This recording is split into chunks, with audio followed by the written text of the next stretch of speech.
Hello বন্ধুরা, কেমন আছো সবাই? এখন বাজে ঘড়িতে 8টা আর আমি এখন বাবার সাথে বাজারে যাচ্ছি। মা বলল যে মাছ নিয়ে আয়, অনেকদিন মাছ হয় না, সেই জন্য বাবার আমি বেরিয়েছি বাজারে।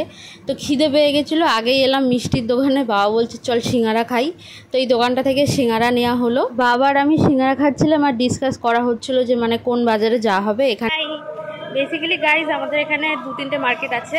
তো কেয়ার মোড়ের এখানে একটা মার্কেট আছে, এখানে মাছ পাওয়া যায়। তো এখানে দামগুলো দেখবো কেমন কি মাছ পাওয়া যায়, সেই বুঝে আমরা সোদপুর স্টেশন যাব, না হলে যাব না।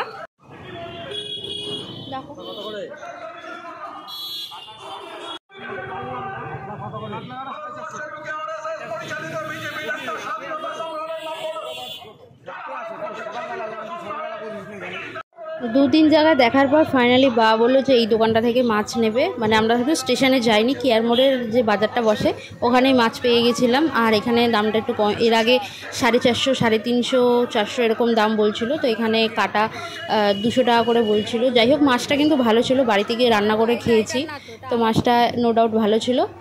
এখন এসেছি স্টেশনে আর এই দোকানটায় এসেছি গোপু সোনার জন্য কানের কিনতে। মানে আমাদের যে নতুন গোপালটা, ওর তো কানের ফুটো রয়েছে, তো ওকে তো কানের পরানো যায়। এর আগে একটা কানের এই দোকান থেকে কিনে নিয়ে গেছি হলুদ কালারের, তো আবার একটা কিনবো ভাবছি।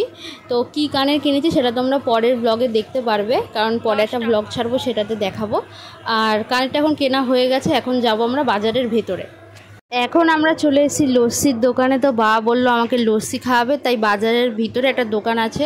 তো তোমরা ভাবতে পারো যে সব ভিডিওতে তুমি কি খাবার ভিডিওই দাও? আসলে যেখানেই যাই কিছু না কিছু খেতে থাকি, সেগুলো ক্লিপস হয়ে যায়। তো এই দোকানের লস্যিটা ভালোই বানায়। আর এই পেছনে কাকুটা দেখো কেমন করে তাকিয়ে আছে আমি ভিডিও বানাচ্ছি বলে। মা এখন মাছ ভাজছে বন্ধুরা, আর এরপরে মা রান্না বসিয়ে দেবে।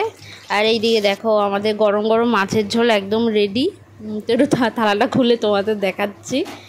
রান্না একদম রেডি, একটু পরেই খেতে বসে পড়বো। আর এই মাছগুলো মা ভেজে রেখে দিয়েছে, কালকে সকালে এগুলো রান্না হবে।